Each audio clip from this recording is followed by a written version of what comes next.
Hello, darlings, and a very warm welcome indeed to Wednesday Night Live with me, Boaty, and I'm going to be coming live into your eyes and ears for the next 59 minutes. And do you need to go down a bit? I mean, not in that kind of way. You're a bit reclined. You're not on the one. You probably will be when I've done this. I just wonder if you would be happier if you were just down a bit like that. Now, have I wonked you? Oh, yeah, you're very slightly wonked. You're better for being down there, I think. But you are, yeah, you're a tad wonked.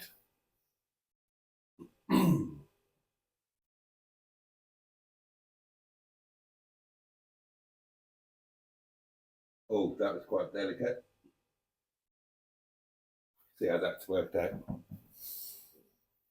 That felt good to me, and it's looking good now. So, yeah, I hope you're happy with your position. Okay, right then, darlings. First things first. For those of you who don't know, if you're not a member of the Facebook group or if you've not been looking or whatever, Joseph slipped away this morning. So I thought it would be not nice. I thought it would be fitting to start off tonight by just raising a little glass and sending love and positive thoughts to his wife and his family. And I mean, I know we didn't know him. I know he was just a random chap who popped up one night and hung around a while, but that's kind of what we all are, isn't it? And we've kind of chummed together to make this little community where we spend a little bit of time together. And he was one of those. So he was one of us. So let's just have a little toast and a little moment for Joseph. And so the toast will be absent friends. Cheers.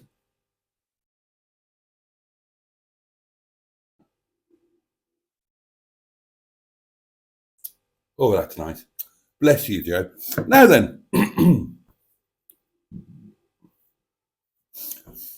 Yes, thank you. Yeah, a great cheeseburger. God bless him and thoughts with his family. I think he, yeah, from what I gather, it was all pretty peaceful. I put the last couple of posts in the Facebook group. Last night, Molly posted to say that he wasn't taking liquids anymore. He hadn't eaten since Sunday. He was on really heavy medication. He was just asleep. In other words, they'd obviously, and the nurse had said his body was just in final breakdown, and they'd obviously done the kindest thing and morphed the poor bugger up to the max, and he slipped away, which is the kindest way, I guess. But there we are. There we are. Thoughts with Joe's family, says Barry. May explore the final frontier in peace. An hour ago, says Skick, I was told a very good friend was ill and is now bedbound. Doesn't drink or smoke. Such a shame. And doesn't it make you think? Yeah. I was speaking about this tonight with the guys at work, and it's all part of the rich pattern of life, isn't it? Yeah, doesn't make it easy or what, but hey ho. Hey ho. In the midst of life, we are in debt and sadness. So there we are. But life goes on, and so does the live stream. So let's crack on and see who we've got. Cheeseburger. Cheeseburger with his trademark ultimate shithousery. Tonight's live, sponsored by Mr. Boaty's Rampant Rabbit, a great companion to Pottering Lube. And then Cheeseburger being Cheeseburger, he has to add, use code Jaffa10 for your 10% introductory discount. Bloody hell. Is Jaffa still a descriptive phrase? I haven't heard that since I was a kid.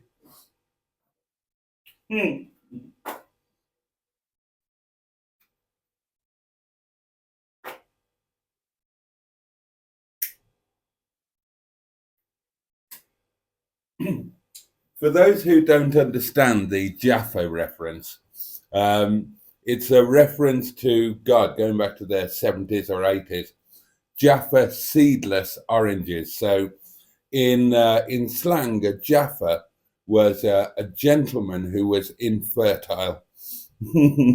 Hence the shithousery, and excellent shithousery it is too. Good evening all, how are you all, says Barry. Oh God, Boaty's pegging pottering kit. No. Not something I would market. I had a 4-year relationship narrowly escaping being pegged on a regular basis. Sod that, I wouldn't wish it on anybody. Well, unless you enjoy that sort of thing, of course. Cheeseburger says good evening to everybody. Neil is with us right in our midst and says, hello all you wonderful people. Hope you're all well and in good spirits, or possibly drinking good spirits. Joe is here, Cars with JC. Good evening, Jason. And Dan Peters is here. Good evening, sir. Mr. Boaty, I join you on this rather windy, rainy night. Yeah, what's it like where you are, guys? It's wild here. It was nice earlier on. It was lovely this morning. It was nice early afternoon. And then it kicked in, and driving home tonight was full on autumn. Howling wind, driving rain, leaves and branches all over the roads. Proper autumn.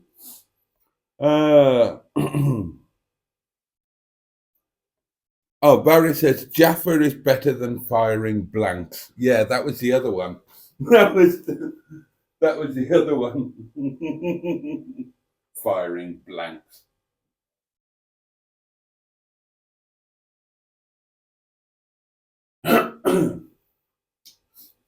Oh dear.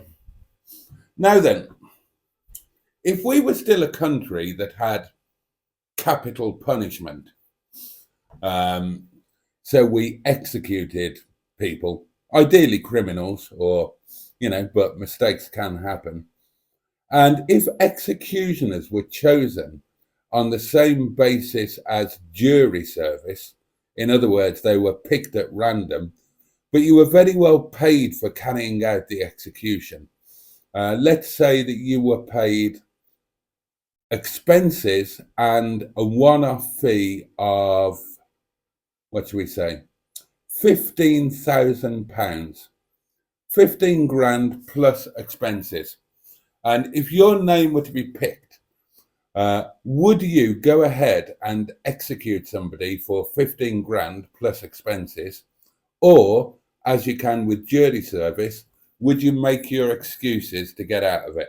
There's a question for you. Slightly moral conundrum. Sprinkling with rain here in mid-Missouri, says Barry. Dan says, bad weather and all. Bad weather. And all I seem to see is people driving not according to the weather conditions. and flooring it. Um, yeah, that you do see that a lot. Mrs. Boaty used to be like that.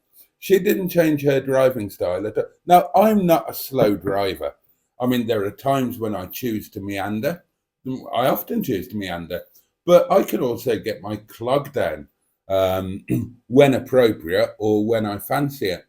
And I remember travelling back from Wales with Mrs. Boaty in two cars, and the weather really hit on the M1. And we were doing whatever we were doing, 75, something like that. Weather really hit. And I was uncomfortable. It was driving rain, and I was just uncomfortable. So I slowed down to 55 miles an hour and moved to the inside lane. Mrs. Boaty, not a problem, just ploughed on at the same old speed, which I thought was inappropriate. But then she got home about 15 minutes before I did, and she already had a glass of wine by the time I was getting in through the door. So, who won? Hey, Boaty, says Ross, 26 degrees and sunny today, but I had a COVID booster yesterday, and I feel rougher than a hedgehog's arse. Sorry, a badger's arse. Got the wrong animal there. Cheeseburger says 15 grand. You could peg me for that. I've done jury service twice, couldn't get out of it.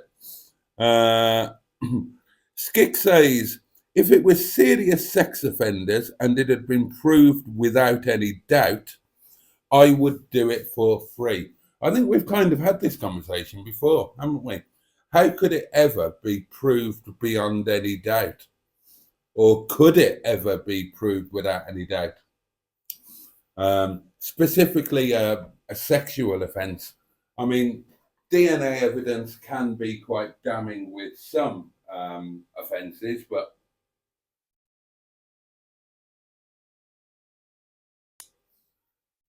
then there are going to be some offences that are always a bit he said, she said. Ross was going to say the same. Barry did jury service and it was fun. I said guilty, my lad. My lad. I've never been asked to do jury service, and I haven't got a criminal record or anything. I don't think I've got anything to prevent me from being asked. I mean, it's amazing I haven't got a criminal record, but all there is on my police record, if it's still there, is a single solitary caution. I mean, I've come close an awful lot of times. Lost count of how many times I've been arrested, but never actually convicted of anything apart from that one caution.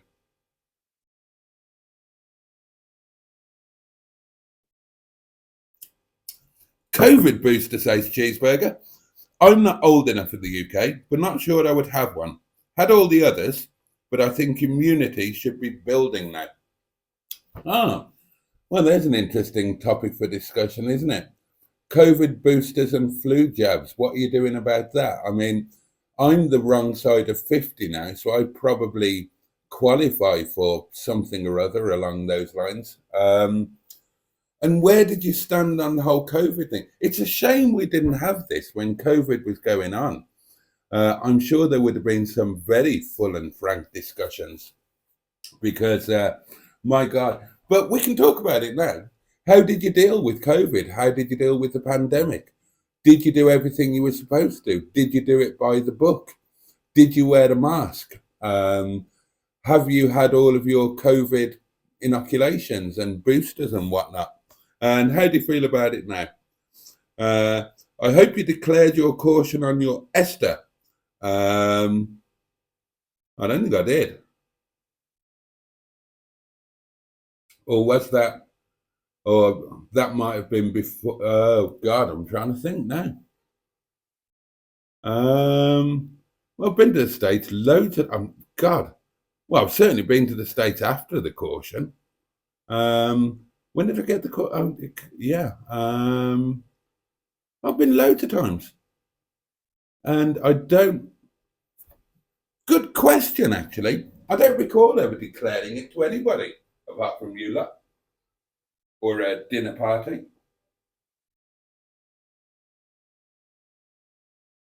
It was quite a good dinner party story. Good evening, Boaty, says Jimmy Quinn. No COVID jab or any other jab for me, says Skick. I had the initial one, and then I had the second one, and I've not had any more since. I think it kind of put me off that when I went to get the second one, it was administered by Roe, who was the artist formerly known as Mrs. Boaty's best friend. And that took me by surprise because for my second one, I went to the cottage hospital near here, Whitworth Hospital in Darley Dale. Now, for the first one, I had to schlep into Chesterfield Town Centre and it was all in the big theatre. But for the booster, it was much more agreeable. I just had to pop down to the cottage hospital down in Darley Dale. And it really shocked me when Roe was sitting there and with a twinkle or glint in her eye said, "Good afternoon, Mr. Parry Hughes."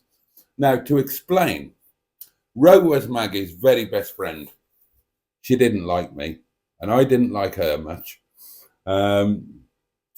But while I was with Maggie, Roe met an American chap online and moved to America, sold her house, and left her teenage daughter behind, and moved to America in the deep south somewhere. I think it's deep south, Alabama.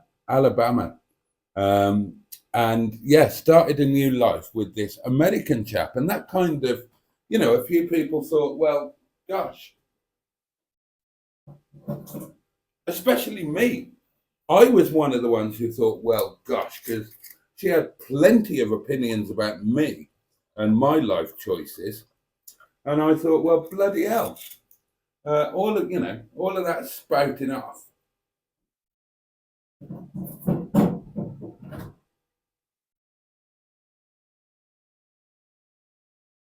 And you give it all up and leave your child behind to go and start a new life with some Alabaman gentleman.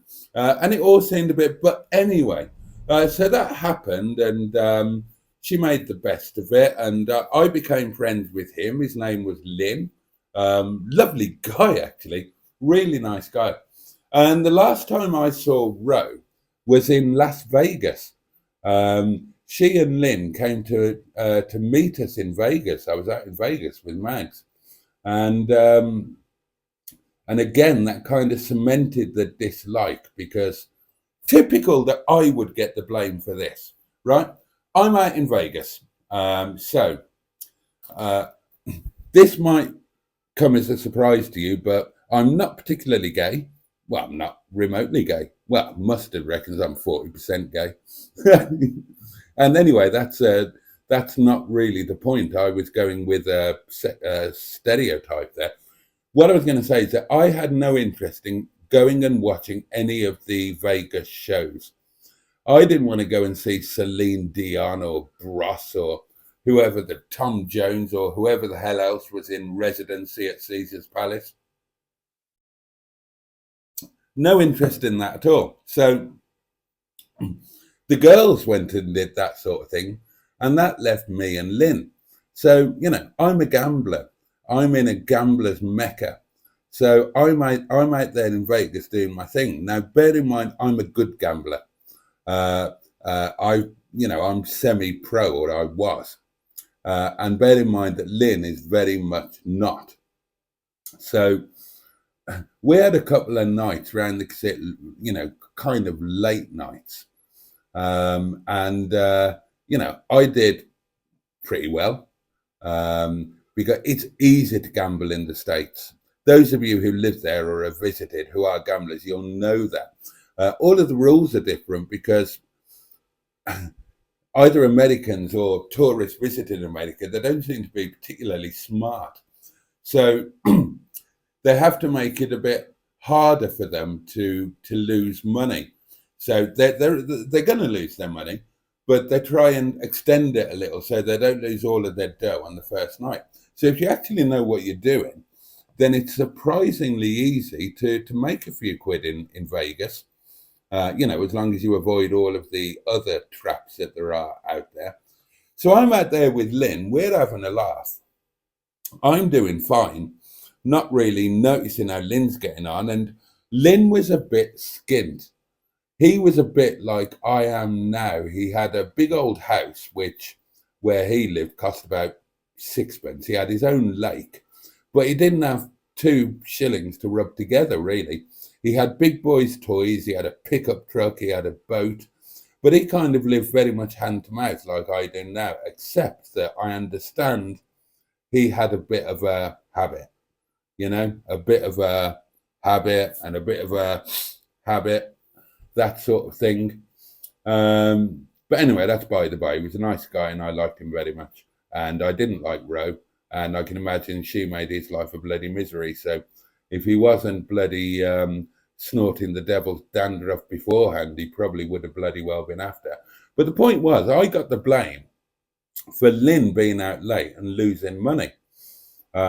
Maybe not overtly, but there were just, little references like the day after the one night, I had a particularly good night. I did my thing on the blackjack table, and got a bit of a wedge of dollars. And then we went and played craps, and I had no idea what I was doing with craps. But I thought, well, it's the casino's money. Lynn wanted to do it, so let's have a bit of fun. It doesn't matter if I lose. And sheer luck, of course. There's not like blackjack, no skill involved. No knowledge of probabilities or anything like that. As far as I can tell, it's just sheer luck. But by sheer luck, I did all right. So the next day, I went out and hired a Cadillac Escalade for the rest of the trip. I always did that if I did well in Vegas. And the next day, I took everybody out to the Grand Canyon, and we just stopped in a McDonald's on the road for lunch, just a humble McDonald's. And there were a few snide remarks about the night before and the fact that I was now driving a Cadillac and paid for lunch. And apparently Lynn had done all of his holiday dough. And apparently that was my fault. Anyway, so that was all of that. And that was the way it was. And after that Vegas thing, I never saw Ro again. Until the day I went for my second COVID booster. And lo and behold, she was there and she administered it. And they'd split up and she'd come back to the UK. And I kept in touch with Lynn for a bit, and Ro was never going to tell me what happened. And by that time, Maggie and I weren't. At that time, Maggie and I had ceased being friends. We weren't pottering each other anymore because I was well and truly with Boo. But oh God, no, I wasn't, was I? No. It was way further on. Boo had been and gone, and I was with. Oh, I was living with Chinese Madam when that happened. I was actually living with Chinese Madam. Oh, so yeah, so that would probably have annoyed Ro even more.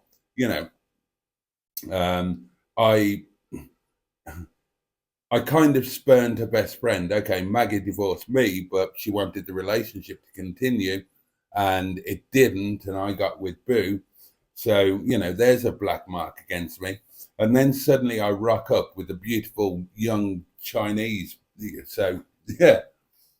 And that was why I never went for the third booster, to cut a very long story short, because I thought it'll be Ro that gives it to me, and she'll put something horrible in it. And that's true. That's all true. And that's why I never went for the third one. God, I'd forgotten about that. And I'd forgotten about that Vegas trip. And I'd forgotten about Lynn. I haven't spoken to him for ages. Lynn was all right.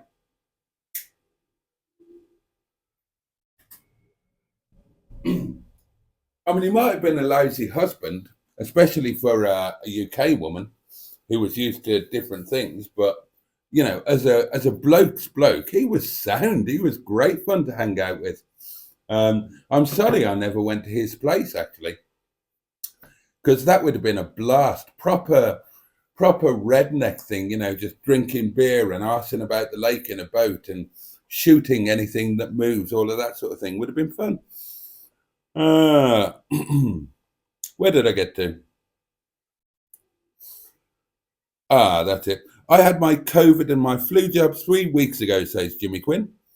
Cheeseburg says, I was offered a caution a few years ago, refused it because of Esther. Police dropped the case. Oh, okay. Never had the COVID jab, says Barry. I live in the sticks, so life was normal. Yeah, pretty much same with me. COVID jabs are a big no-no, says Joe. Um, Cheeseburger, no, I bloody wasn't pottering row. Jesus Christ. God, I wouldn't have done it with yours. Bloody hell.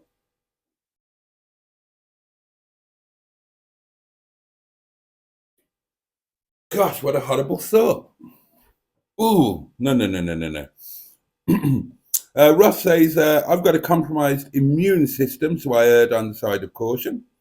Uh, Cheeseburger says, Skip, they still have my fingerprints and DNA, though. Oh, that must have been a bit more recent, Cheeseburger. They didn't get mine. Um, I'm an asthmatic, says Barry, so couldn't wear a face mask. Fair enough. Oh, and don't talk to me about a Melbourne lockdown. Lockdown. Chris was talking to me about that. My mate Chris Mills, when he came here. Yeah, you had it bad, didn't you? Barry says I took coke in Amsterdam once by mistake. Yeah. Mm. It was funny. I bounced off the walls for 6 hours after. Not something I've ever done, or not something I could ever do. Not because I'm a holier than thou, blah, blah, blah, but because cocaine is contraindicated for my MH. So if I took cocaine for the first time, it would probably also be for the last time. So bugger that for a game of soldiers. And if I ever was going to take cocaine, if I could have, then the thing that would have tempted me. Now, Richard, that I worked with originally in the car showrooms, Richard enjoyed a bit of the old marching powder, and I saw what it did to him, and I never wanted to be that person. I hated him when he was coked up. Absolutely hated him. Literally hated him. And there's no way I would have ever done that to myself. So I would never have done that. But I might have tried this. Richard Pryor used to talk about it. And it's putting a little pinch of cocaine on the end of your little chap. And apparently that has really interesting effects. Richard Pryor said it was that bankrupted him. He was fine. He wasn't addicted to cocaine, but his dick was. And his dick used to get the Jones.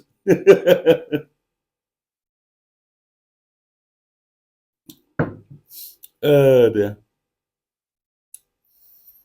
Typical Boaty, says Cheeseburger. Can't remember who he was balls deep into. I can remember most of them.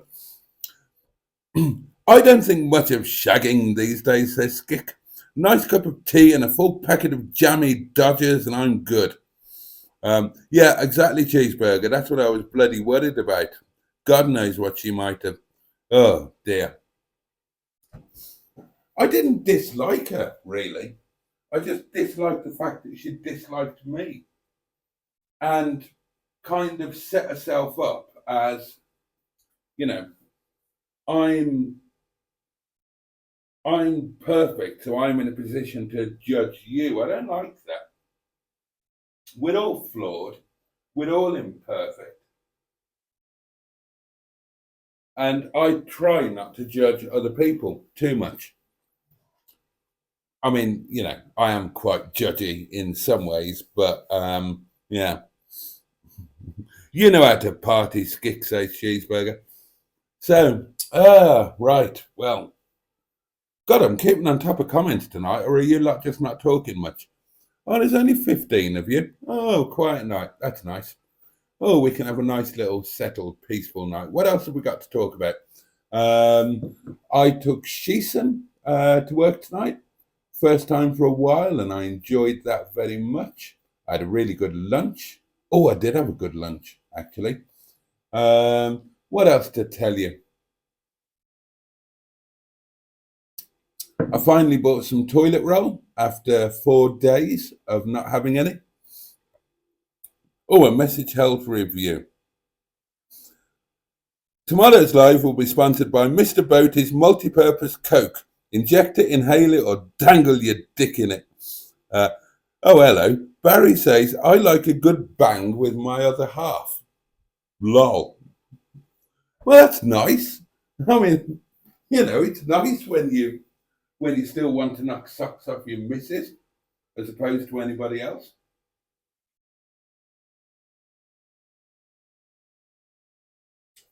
I do sometimes wonder how that would work. Like Mrs. Boaty, the artist formerly known as Mrs. Boaty.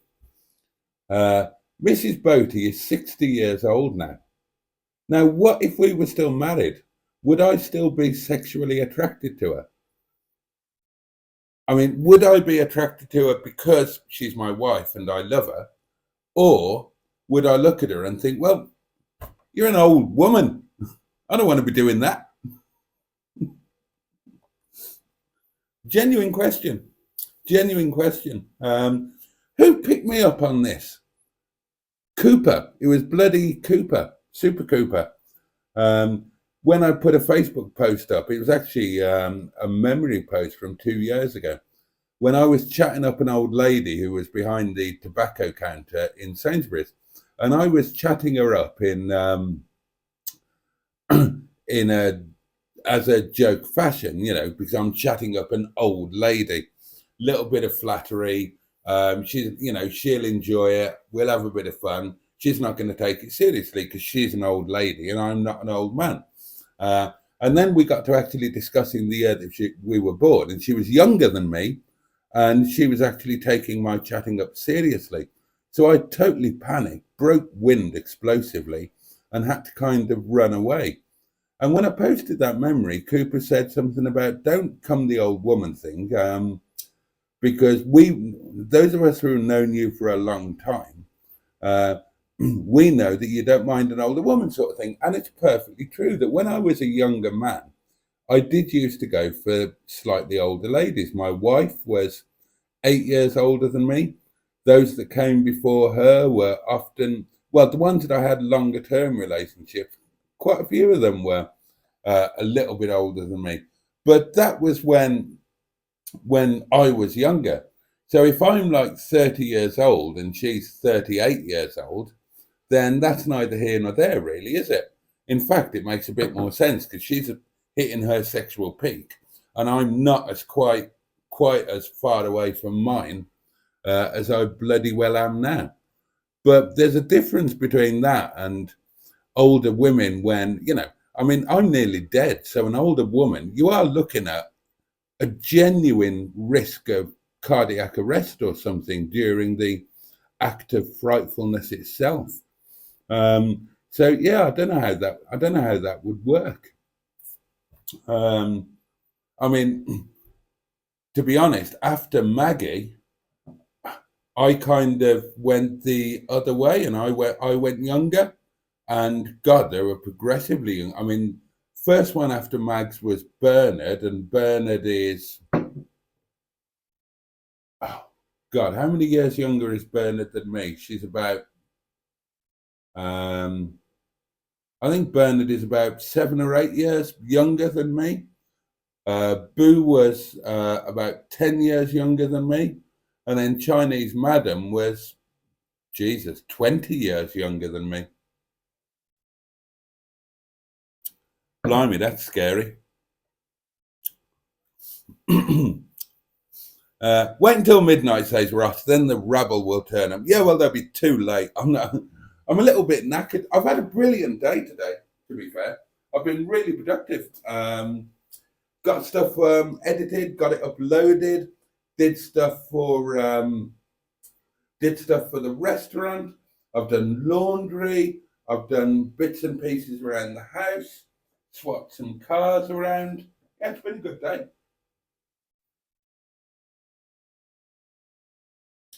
But I'm free. Oh, and there's a video I really want to watch. There aren't many videos that I look at now and think I really want to watch that. But there's one I particularly want to watch. It's Matt's Furious Drivings. and he's testing a manual facelift Series 1 Freelander TD4. In other words, he's testing Boo. And the clickbait in the title is it better than his Hippo pre-facelift automatic? And I want to watch that because I'm interested to see what he comes up with. Now,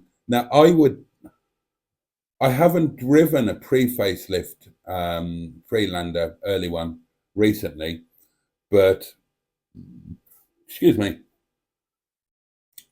I would imagine that I would take the facelift every time. The interior is a lot more funky. The exterior is a lot more funky. As I understand it, by the time the facelift came along, many improvements were made. Apparently, the early ones were, a little bit ropey. Well, I mean, the facelifts were a little bit ropey as well, but they weren't quite as ropey. So I would imagine that the facelift Boo, my Boo, would piss all over Matt's Hippo, I would imagine. But it'll be interesting to watch his video and see what conclusions he comes up with. I mean, me and my OCD nature, my obsessive collection nature, I would like an earlier Freelander because, I always want to complete all of the sets. It's like, the way I think about my cars is like playing Happy Families. And you can't just be happy that you've got Mr. Bun the baker. You want Mrs. Bun and all the little buns as well, don't you? So I would like, and I do think, I like the idea of a 3-door soft top Freelander. They look fun. They must be great fun in the summer.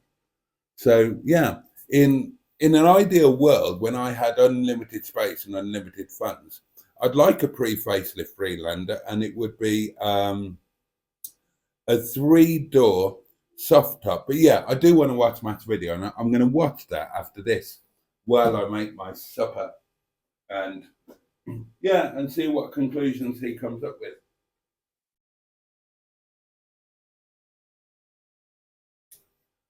I told you that the other day, yesterday, I watched his ZT versus 75 video, and it just made me want to get stigma sorted. John is here. Hey, Boaty. Hey, chat. And hello to you, John. Cheeseburger says, 60 years old. The lettuce would be past its best, probably in the reduced aisle. Well, that's the point. I mean, I presume if you've got a loving, committed relationship with your other half, then you continue to find them desirable, no matter how the body might degenerate. Because let's face it, their body might be degenerating, but ours is too. I mean, I don't know about you guys, but I'm certainly not the man that I used to be 6 years ago. Never mind 10 years ago or more. I'm a total wreck. I'm as fat as a pig. All of my teeth are falling out. I've got lumps and bumps popping up all over me. I'm grey as anything. I don't work properly. I'm always getting an ache here or a pain there or a twinge in my. I mean, the latest thing is I've got for about 2 months, just after sleeping awkwardly on a pillow. This is how delicate you get as an old fart. I slept slightly awkwardly on a pillow or something, and I had this really stiff neck where I couldn't fully extend. Oh, it's still a tiny little bit stiff, right? And I used to struggle when I was pulling out of Windy Bum and going to work. So I'm going left down the hill. And so the road is like that. I really struggled to get my neck all the way round. I couldn't do it. I had to turn my whole body because my neck wouldn't turn. So I've got this stiff thing. That went on for 2 months. And that was just after sleeping awkwardly on a pillow. Your body just gets knackered. My latest thing is my left knee. This one here. That one. I don't know what it is. Very occasionally over the past few years, when I'm walking or trudging quickly, I used to suddenly get a little twinge in my knee, and I'd go, oh, and I'd have to go gentle for a little while, and then it's okay. Well, I got it again about 3 weeks ago, and it hasn't gone away. And it's there more often than it is not. And I find that I'm not walking properly. You know, if it's a bad morning, then I'm coming down the stairs like that. I mean, I'm just a shuffling old bleeding wreck. So who am I, or who are any of us to look at a woman in our life and say, you're not the woman that I married, when we're a bloody shameful hulk, no, not hulk, husk of the men that we used to be. Or maybe that's just me. Maybe you're all in really good nick. Maybe you all look after yourselves, exercise regularly, have a sensible diet, don't drink and smoke yourself into an early grave, and maybe you're in fantastic condition. I'm bloody not. I am, as they used to say in the North, neither use nor ornament. There you go. Oh dear. Skick says, I remember Mum not long before she died telling her friend, our Derek's only fault is he is generous to a fault, and he's never been married because he's never met anyone that he likes better than himself. Oh gosh, still makes me smile. Oh, you've never been married then, Skick? Barry says, oh God, we're getting into dodgy territory now. Barry asks, have you ever had a bird fanny fart? Well, yeah, obviously. I mean, one of my greatest pleasures in life used to be just for a laugh, just for shits and giggles. When you're down there, when you're yodeling in the canyon, then, you know, I mean, do the decent thing. Let her have her first moment. Do it properly. Let her have her first moment. Because, you know, if you're going down there, then you're going to stay down there until she has 4 or 5, aren't you? Because you've made all of the effort to go down. So you're not just going to go down for one. But I used to have a bit of devilment in me. I first started doing it with Lise. And after she had the first, then just for my own amusement, I would switch from suck to blow. So, you know, and then just blow, pull away. And of course, poor old Lise, she was hideously embarrassed by it. Couldn't believe that she'd done that. Of course, it was my fault. I'd made it happen. And I just thought it was absolutely hilarious. And oh God, she used to hate it. And I didn't do it all the time, but I used to do it now and then for a laugh, and then did it with all the others as well. It's a bit of fun. You know, if you're a 6-year-old child and you find farting noises funny, and I am a 6-year-old child and I do find them funny, then you know that added a bit of a laugh to the podgering activity. Oh God, Lise was mortified the first time I did that. Bless her. Oh dear, oh dear, oh dear. Oh God, that reminds me of Richard Pryor again. Another bit of his stand-up. He was talking about that when a lady does that, and he says that white women would be hideously embarrassed, but black women, they can roll with that shit. So when a black lady goes, then she'll just go, "It's talking to you, daddy."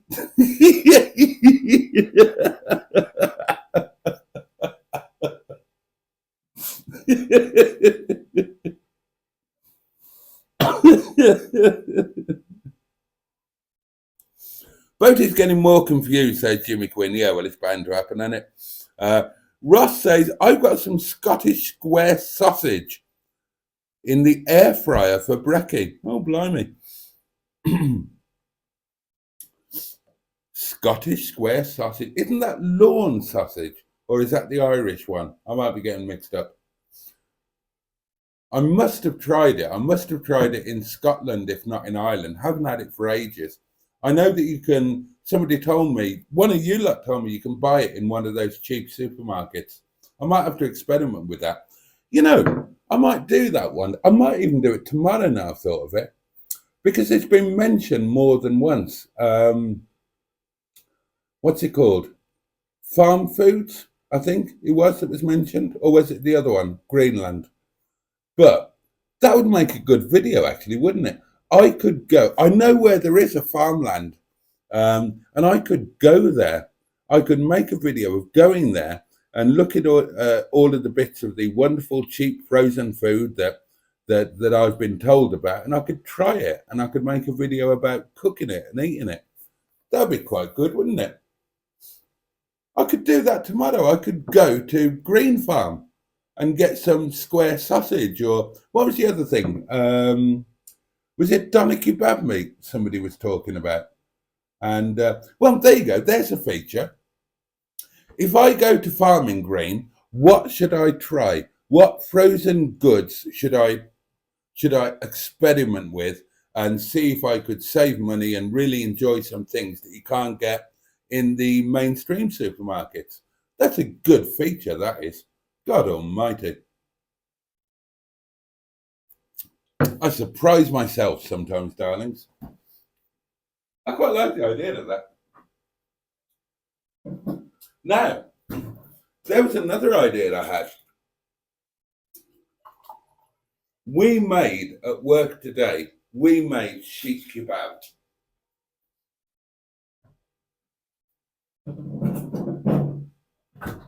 Now, I'm sure that you are all familiar with sheep kebab. You know, it looks like a red dog turd, basically. And the way that you make sheep kebab is, well, the way that we make it is you make keema, mince. We use a combination of lamb and chicken, and you mix in all of your herbs and your spices. Most importantly, you mix in food coloring to make it red. And then the reason it's called a sheik kebab is because it's made on a sheik. And a sheik is a long metal skewer. So you hang your skewer, you wet your hands, you've got your mix, your keema mix with all the herbs and spices in there, and you take a lump of that, and with your wet hands, you clamp it onto the sheik, and then you just, like milking a cow, you just squeeze it out along the sheik until it's basically cylindrical and even in shape, and you know repeat until the sheik is full, and then you bang the sheik in the tandoor, and you cook it in the clay oven. So I brought some sheik kebab home with me. There you go. You can see those, and those are freshly made tonight. And there are 1, 2, 3, 4, 5. There are 6 pieces in there. Now then.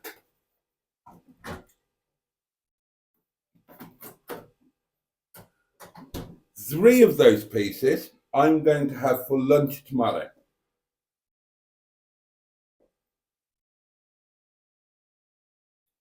And I will probably have them with saffron rice, and some nice fresh garden salad that I will dress with my own sort of Mediterranean vinaigrette thing that I make. Gozitan herbs, olive oil, white wine, all of that sort of thing, and just make a vinaigrette. There's garlic in there, and it's rather pleasant. It does lift a bit of salad. Haven't had that for a while. Gonna have that for lunch tomorrow. That will leave 3 pieces. And since I went to the old Travelodge on the first Monday of this month and had a breakfast, which I didn't pay for, I thought I actually enjoy a breakfast. And I had a thought, what about having a brunch at lunchtime, but replacing the sausage with sheik kebab, spice it up a bit. So have like a kind of, I don't know, a kind of slightly Asian version of a cooked English breakfast, except I'd be having it for lunch. So this is what I was thinking. How about sheikh kebab? Um, I make these really nice kind of uh, garam masala or chat masala potatoes. Um, what I do is I haven't done them for a while. Actually, I haven't done them for a good while. I really should do it. So take some new potatoes, cut them in half, cut them into quarters, and then you parboil them. But when you parboil them, put chat masala or garam masala or whatever you want to put it in the water so that the spice begins to infuse into the potatoes, and use a lot less water than you normally would. A bit like the absorption method of cooking rice. So use a smaller amount of water, excuse me,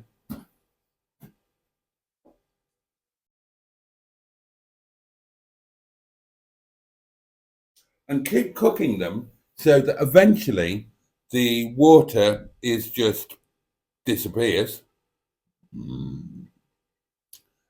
So just before the water disappears, put a bit of infused chili oil into the pan so that the potatoes go from parboiling to kind of steaming a bit, and they're all infused with the spice masala, and then they become fried potatoes as you fry them in their chili infused oil. They're absolutely gorgeous. I don't know why I've not had them for ages. But how about those with sheikh kebab and some deviled eggs? Now, if anything is described in culinary terms as deviled, it just means that it's made spicier than it normally would be. So you can make deviled eggs very simply by just adding Tabasco or extra hot Tabasco, even better. So how about, yeah, sheikh kebab, those fantastic chat masala or garam masala fried potatoes, deviled eggs, and anything else that you want to shove on the plate. And I really fancy having a go at doing that. And yeah, I might do that over this weekend, actually. But yeah, I saw Matt's video pop up, says Cheeseburger. I'll get round to it. Hubby called his yard a barn of tat today, and it seems appropriate. Right, I'm trying to think what hubby's got at the moment. I'm so out of touch. I know he's still got Giselle GSA. I'm out of touch with the rest of it.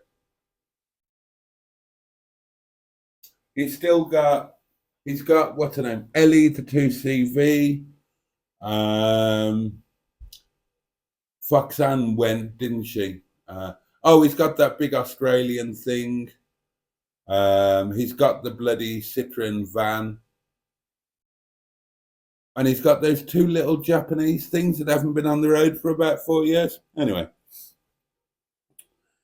Jimmy Quinn says, Debbie Does Dallas. That's a good film to watch, Boaty. Do you know, I know that I use the theme tune in a lot of my videos. I've never seen the film. Um, I've just never seen it. I've got no idea. I mean, I imagine it's very dated now and of its time, but I don't like pornography. So I don't object to pornography. I just don't enjoy it particularly, unless I'm in it. My wife says Cheeseburger is in a committed, loving relationship with my bank account. I'm sure that's not true.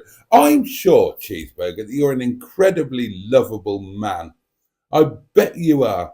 I bet you're the sort of man that if we met you, we would all want to hug you. And I bet that you're all mouth and trousers. And I bet you've got a fantastic wife. And she thinks she's got a fantastic husband. And I bet you've got a lovely home. I bet you're brilliant parents. And I bet you've got a brilliant relationship. Even though you apparently seem to find time to come and hang out with us at this time in the evening. Maybe your missus likes to go to bed early and read a Mills and Boone. But I bet you've got a fantastic life. There's just something about you. I bet you. If we met, if I came down and visited, I bet you that's what I'd find.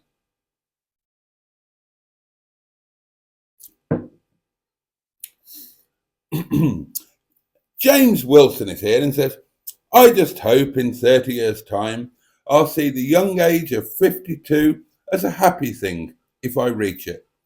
52 isn't an old fart. Bloody is when you are that age. You feel like a right old fart. Well, your mind doesn't, your body does. And then your mind can't make sense of what's going on with your body. It's a very weird thing.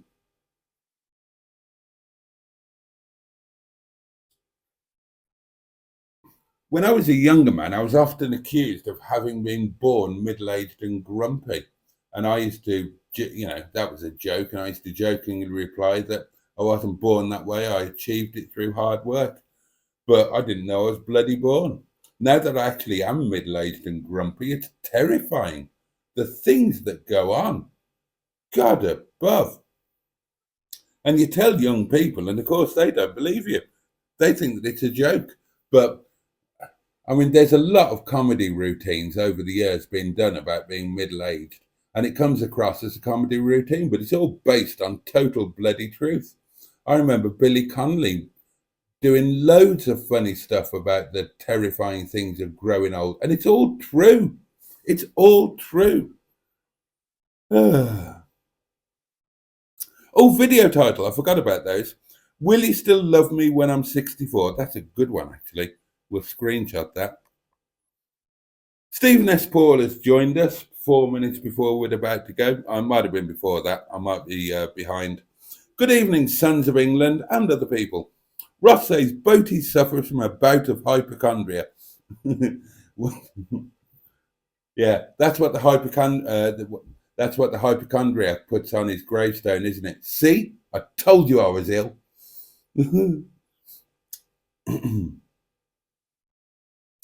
James says, well, Ringo is 83. God, is he? And still rocking and rolling. And this guy's 52 and talking about falling apart. Well, James, I still have my moments. Going down there, says Cheeseburger, you couldn't get back up. Well, I probably couldn't now. You know, they have hoists for that sort of thing. They have hoists. I just need to borrow one from the local nursing home. Oh, same here, says Stephen S. Paul. Never married. Too expensive. And as for sex, too much real estate could get damaged. Oh, right. Suggestions for tomorrow at Green Farm. If they still sell them, Findus crispy pancakes. God, I remember those. I used to actually buy those and eat them out of choice many, many years ago.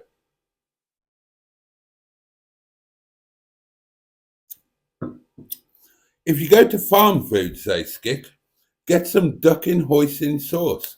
Really good, best I've had. Okay.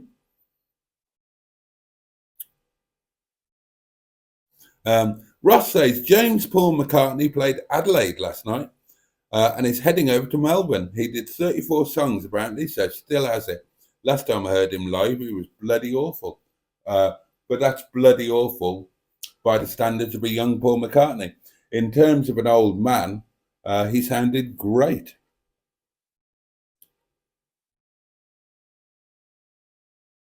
Diddly-do. Oh, Cheeseburger agrees. Russ, McCartney's inevitably lost his voice, like Elton John has. Yeah, I heard a bit of the Elton John at Glastonbury. That was dreadful. I'm seeing Clapton next May, but he's a shadow of the player that he was. Well, that's what happens, isn't it? Somebody asked me a few live streams ago whether I would sing again, and I wouldn't for that reason. I'm not in my 80s, but I know my voice is never going to be what it was.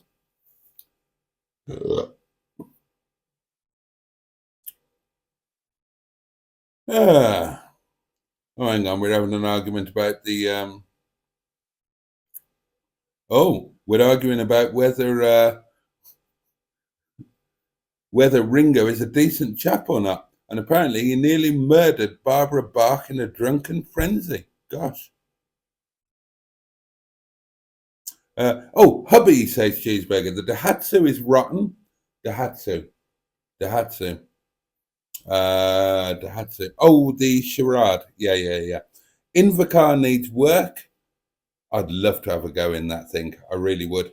And the Berlingo needs mechanical work. Right. He spent a fortune on that Berlingo, hasn't he? I mean, it's an old shed of a poverty spec car derived van, and he's thrown a fortune at it. He'd never have done that in the days when his marriage was breaking down.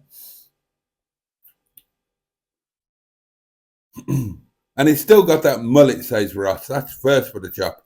Cheeseburger says, Boaty, I have a nice life, but it's far from idyllic. I bet it's not that far. I mean, there's idyllic and idyllic. There's idyllic in idyllic terms, and there's idyllic in real life terms. And I bet in real life terms, I bet yours is pretty close to idyllic. I just get that sense about you. Oh, hello. Mustard's done his normal thing and popped up exactly at the point that I'm about to say goodnight. No sound, says Mustard. Right. I'm just checking my microphone now, just making sure it's on. Or am I doing a Mustard and talking with... No, I'm not. It's working, I know. Mustard says, I've just finished the ZS180 video. Should I post it after this live stream? Yeah, because I want to see it. I've still not seen that car. I've driven past it when it was parked outside your house, but I've not seen it. I've not driven it. I've not had anything to do with it. And I own 1/3 of the bloody thing. So yeah, please post it. I want to watch it. And that'll see me out tonight. I will watch Matt's Freelander videos. I will watch Mustard's ZS180 video, and then I will fall asleep to Clarkson's farm. Sorted. And that has taken us through to the midnight hour. So I can now say good night to all of you lovely people. Thank you so much for joining me. Thank you to the people who just rocked up at 12 o'clock just in time to say, yeah, I was there. Good night. Thank you to everybody who has watched the walking around the yard looking at the cars video and commented on it. It's doing really good numbers by my standards, and that's really nice. It's up there with one of Mustard's videos. So that's given me a little warm feeling, or as I call it, a Jimmy Tuppence. So thank you very much for that. And thank you for joining me tonight. Tomorrow night is, of course, Mad Thursday, where anything will go. It'll be the last live stream before the next one, because I might do some over the weekend again, at least one. They're kind of addicted, I can't resist it. I was going to finish with that, Cheeseburger. I was going to finish with that.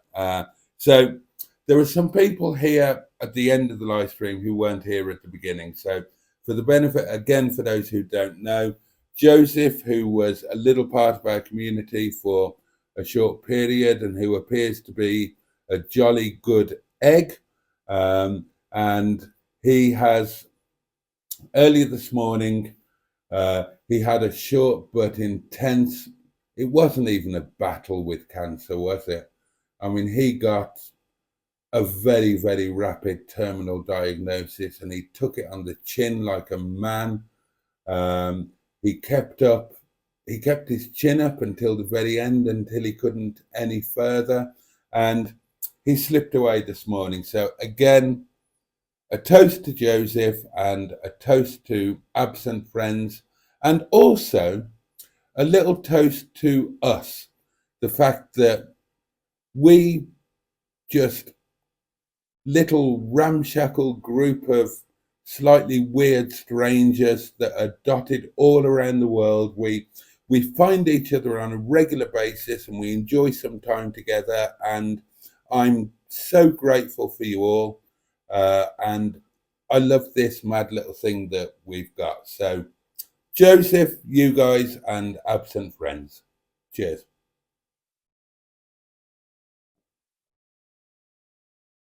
Oh, and also while I'm at it, not wanting to do too depressing, I couldn't talk about it before. 2 days ago, my friend Wayne unexpectedly passed away. Um, You'll have heard me tell some stories about a racing driver that I was friends with, that I used to go out in the town with around Birmingham, who moved to America, went to IndyCar, set up the CorvetteStore.com, became incredibly rich, lovely, lovely guy. Um, Used to come back to, he was the guy that I've told you the story about the Maserati Shimal that I was driving, and he asked to drive it, took me out in it, terrified me more than anybody else.